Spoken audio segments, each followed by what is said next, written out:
Welcome to the Murder in 20 podcast, where I, Bobby Stevens, am your host with a new episode every Wednesday. If you're a serious fan of true crime and love listening to podcasts but don't want all that small talk, you've come to the right place. We get right to the facts. Murder in 20 episodes are concise and complete in 20 minutes. Less talk and more true crime. Every episode is free on our website at murderin20.com, Apple Podcasts, Google Podcasts, Spotify, Stitcher, iHeartRadio, and YouTube. Also learn about upcoming episodes on Instagram, Twitter, and Facebook. To support Murder in 20, feel free to leave a 5-star review on any one of them, or all of them. We're not shy. And we couldn't do this podcast without all our sources, which we acknowledge throughout the podcast and are listed on our website. Thanks for tuning in. Now let's get to this week's episode.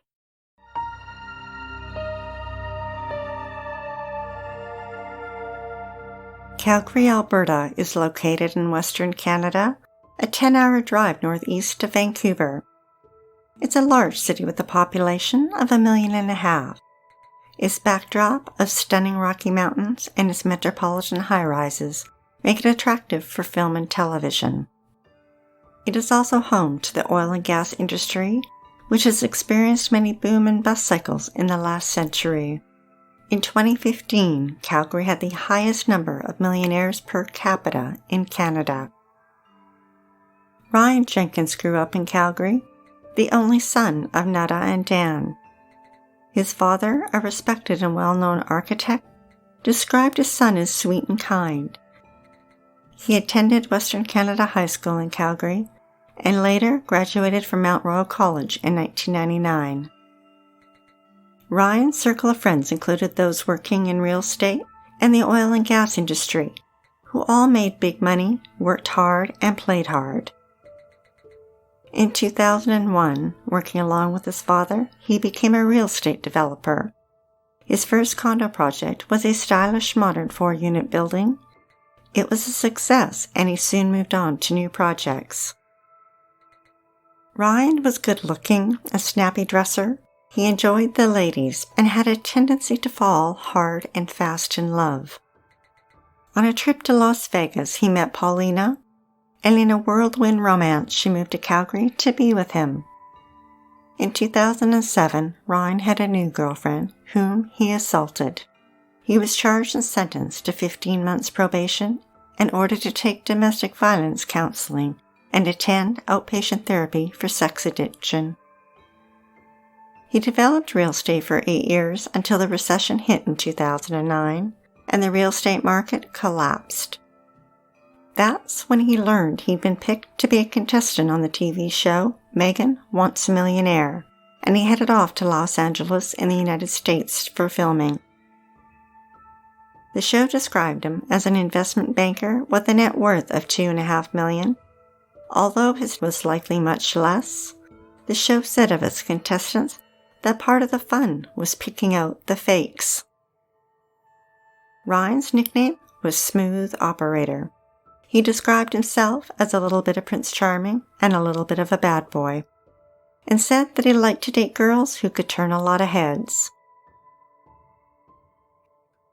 Jasmine Lepore had an energy about her, and when she entered a room, her radiance lit it up. She was beautiful on the outside and also had an inner beauty that people admired. Born in Arizona in 1981, her family moved to Bonnie Doon, a very small town with 2,500 people just south of San Francisco. ABC News reported that her mother, Lisa, would describe her as feisty and not one to easily back down. Sarah, her friend since 5th grade, said she was a beautiful girl and she knew that could take her places. She wanted big things in her life and was going to go get them. And another friend, Gwen, said that she wanted to be famous. She didn't think her last name sounded like a star and changed it to Fiore. Jasmine was naturally pretty, with beautiful big eyes, a tiny nose, alabaster skin, and full lips. She changed her hair color from sandy brown to black to platinum blonde and had her breasts augmented. She moved to Las Vegas for work. Her athletic frame was too short for typical modeling, but she modeled swimsuits and did TV commercials. She dated a lot of men and afterwards always stayed on good terms with them and kept in touch, including Robert Hasman, whom she'd been with for a very long time. Although she was engaged numerous times, she was still seeking real, true love. She quietly married Mike Cardosi, but it didn't last when he went to prison on drug charges.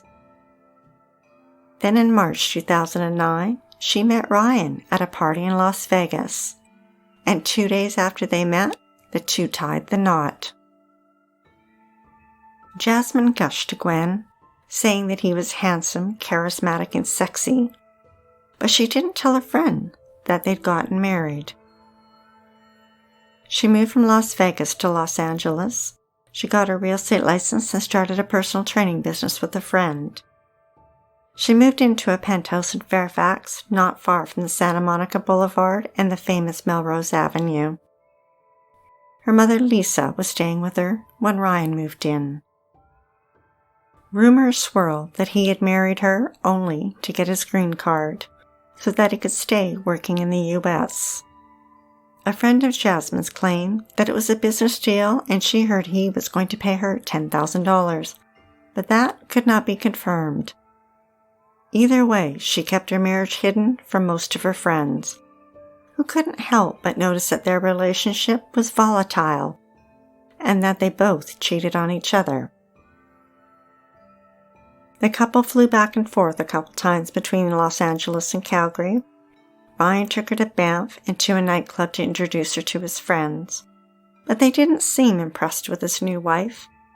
They found her demanding and manipulative, and he confided to one of his friends that money was very important to her, and he found it very stressful to support her lifestyle. Ryan didn't tell Jasmine about his violent past before marrying her, but a month later, she found out. In April, Travis Henrik, a friend of Jasmine's, happened to be at the hotel in Las Vegas and was by the pool when he saw Jasmine. He noticed that she said something to Ryan, and he reacted by punching her in the arm. He hit her hard enough that she fell into the pool, fully dressed. Jasmine filed a domestic violence report, and the marriage was annulled. He was charged with battery, and a trial date was scheduled for December. This was the second time in 3 years that he had been charged with domestic abuse. In June, Ryan flew back alone to Calgary for a visit with family and friends. Maclean's magazine reported that he told his friend Chris Tuddy that he had been used and lied to, and that people were making fun of him. His dad, Dan, told him many times to get out of the relationship. Ryan was eager to move on with his TV career and was selected for a second reality show, I Love Money, and he flew off to Mexico for filming. Jasmine confided in her friend Gwen that they'd broken up and called him controlling. She returned to the single scene and reportedly went on a vacation in Mexico with her former boyfriend Robert. In late July, Ryan emailed Jasmine, "If you can come back to me and stop all the craziness, we can have a wonderful life. Your forgiveness, trust, and loyalty is all I need right now. And when your love for me grows and our lives are heading in the right direction, I'll truly feel complete. I will never leave you. I only want you." The email worked, and the couple reunited. In early August, she was in touch with Robert and was planning to visit him. They exchanged texts and emails, and he received a message from her that said, "I'm coming." On Thursday, August 13th, Jasmine packed her suitcase, stuffed it completely full. Her and Ryan climbed into her 2-year-old white Mercedes and headed to a poker tournament in San Diego. The Fresno Bee reported that the couple checked in to a luxury boutique hotel, then went to the poker tournament at the San Diego Hilton. Later that night, she chatted with Robert, which threw Ryan into a jealous rage. When they left the tournament and passed through the lobby, A witness saw them arguing and heard him tell her that she was making a fool out of him in front of his friends. But then the couple appeared to settle their differences. At 2:30 a.m., video surveillance showed the couple getting into her car. No one knows for sure what happened over the next 2 hours, but it's thought that while driving, Ryan flew into a rage and attacked Jasmine. He brutally beat her, broke her nose, blood splattered everywhere. He strangled her to death. Jasmine was 28. 2 hours later, at 4:30 a.m., Ryan returned to their hotel room. He checked out at 9 a.m., minus Jasmine and her luggage. Using pliers, Ryan methodically removed her perfect white teeth, one by one. Then he severed each of her fingers at the joint below her fingernails. With all attempts to identify her removed, he emptied her suitcase, removed the clothes from her body, and packed her tiny naked frame into her suitcase. He used her cell phone to send 2 text messages. The first to himself, saying she was going to get her nails done. The second was to Robert saying, "Suck it." Later that morning, a man looking for recyclables checked the dumpster behind an apartment building. There, he discovered a blood-stained suitcase. He opened it and thought he found a child's body and called police. That night at 8:55 p.m., Ryan walked into the West Hollywood Sheriff's Station and reported Jasmine missing. He claimed that she had gone out to run errands and hadn't come home, and the last time he saw her was at 7:30 p.m. the night before. He described her outfit as white pants, pink tank top, and black flip-flops, and that she had perfect teeth and had just gone to get her nails done. It's interesting that he focused on the 2 things that he'd removed from her body. Was his guilty subconscious speaking, or was he trying to mislead police? Police found no evidence of foul play in their hotel room and began a search for her car. After reporting her missing, Ryan avoided calls from police, which they found suspicious, so they released a photograph of him with the hope that the public could help locate him or her missing car. They believed that the license plate on her Mercedes had been removed and the plate from his BMW SUV put in its place. Now, most people know that medical implants contain a serial number. The coroner was able to identify Jasmine by the serial number on her implants. Orange County District Attorney Tony Rackauckus released a statement that said, "Mr. Jenkins is considered dangerous, possibly armed, and has the financial means to hide anywhere in the world. Anyone helping Mr. Jenkins hide from the police may go to prison themselves." In a resume posted on a networking site, Jenkins said he is licensed to fly commercial airplanes. Police are aware of all his resources. All modes of transportation are being monitored. They believed he might flee back to Canada and notified authorities there. On Tuesday, police named Ryan a person of interest. Meanwhile, questions arose as to how a man with a history of domestic abuse had been chosen for a TV show.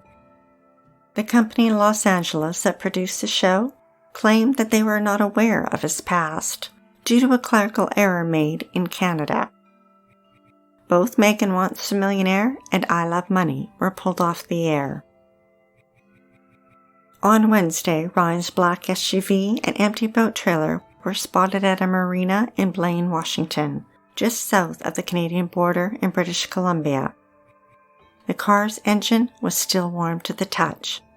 His boat, the Night Rider, was gone. They had just missed him. The U.S. Coast Guard was notified, and they spotted his speedboat and gave chase. At high speed, the speedboat swerved back and forth in the water, entered Canadian waters, then crossed back into the U.S. At one point, the Coast Guard got close enough to order its driver to stop, but instead he sped off. Around 5 p.m., Ryan pulled into the marina in Point Roberts, Washington. 8 hours later, at 1 a.m., police discovered his boat and believed he had walked across the border at Tawasin back into Canada. On Thursday, police charged Ryan with murder and released the gruesome details of her murder. Officials in Orange County, California, filed paperwork to extradite Ryan from Canada in case he had fled there. If he did, they would present their evidence to a Canadian court, who would then sign the extradition request. In Canada, police conducted searches by ground, air, and used canine units. It turns out that indeed he did find his way back to Canada and likely made his way to his stepsister's mother's house in Tawasin. And from there, he connected with his 19-year-old stepsister Alina. The next day, the U.S. Marshal Service announced a $25,000 reward for information leading to Ryan's capture, and both U.S. and Canadian citizens were eligible. Even Dwayne Chapman, known as Dog the Bounty Hunter, offered to help locate Ryan and bring him in. On Thursday, Ryan sat in the passenger seat of a silver PT Cruiser with Alberta license plates.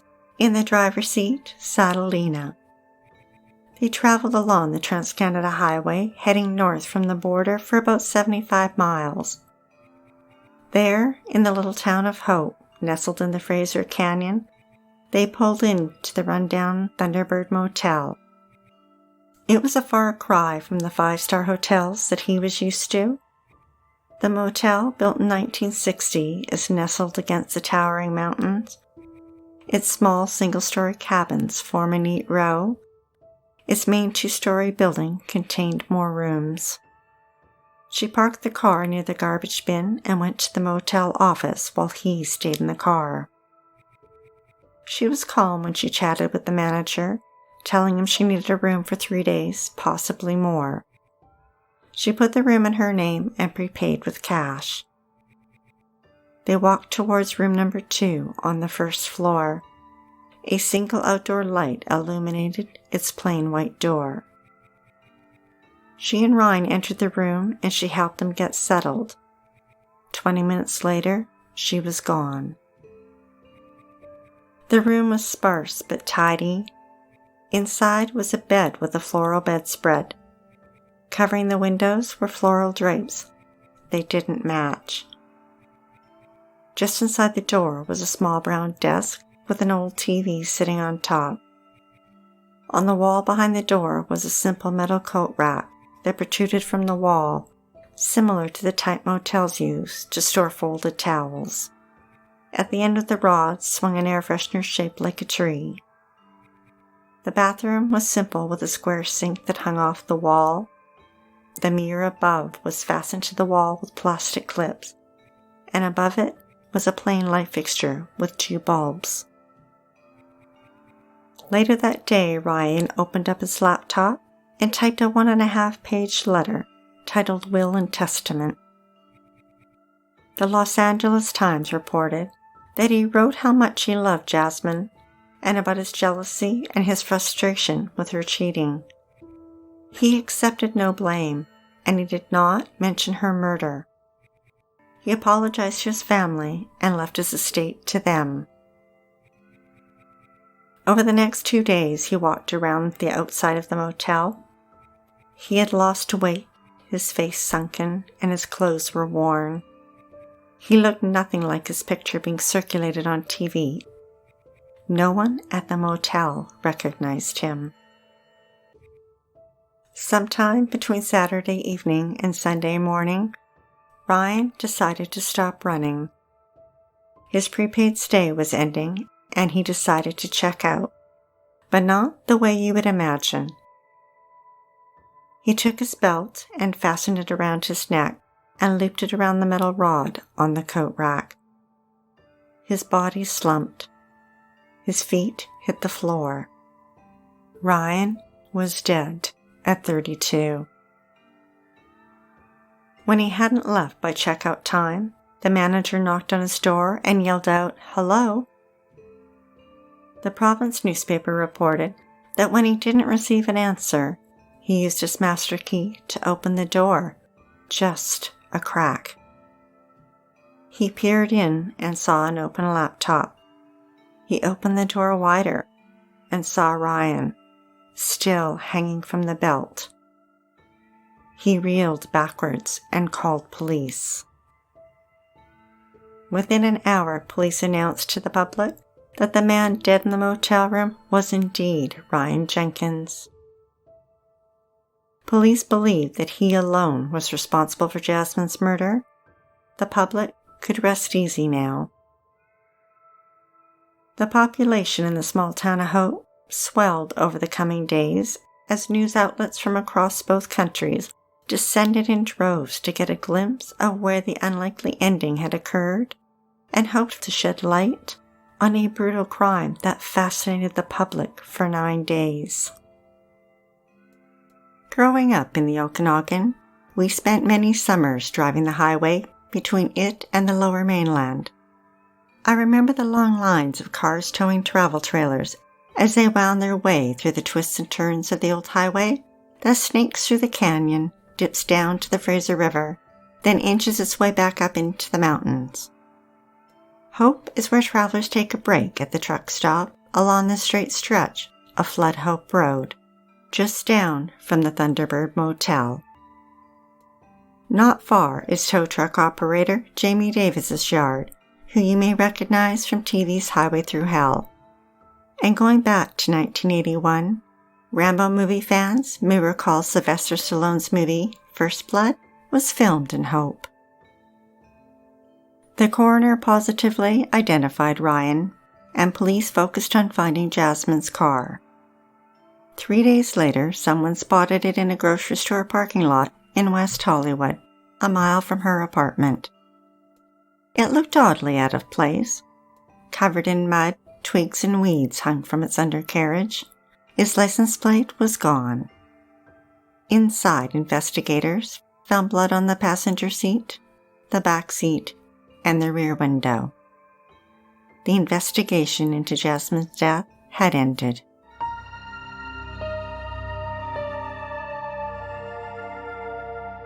Thanks for listening to Murder in 20 with less talk and more true crime.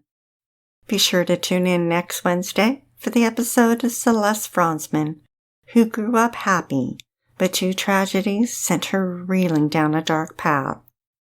Fueled by drugs and anger, her former lover set out to destroy her in a blaze of fire.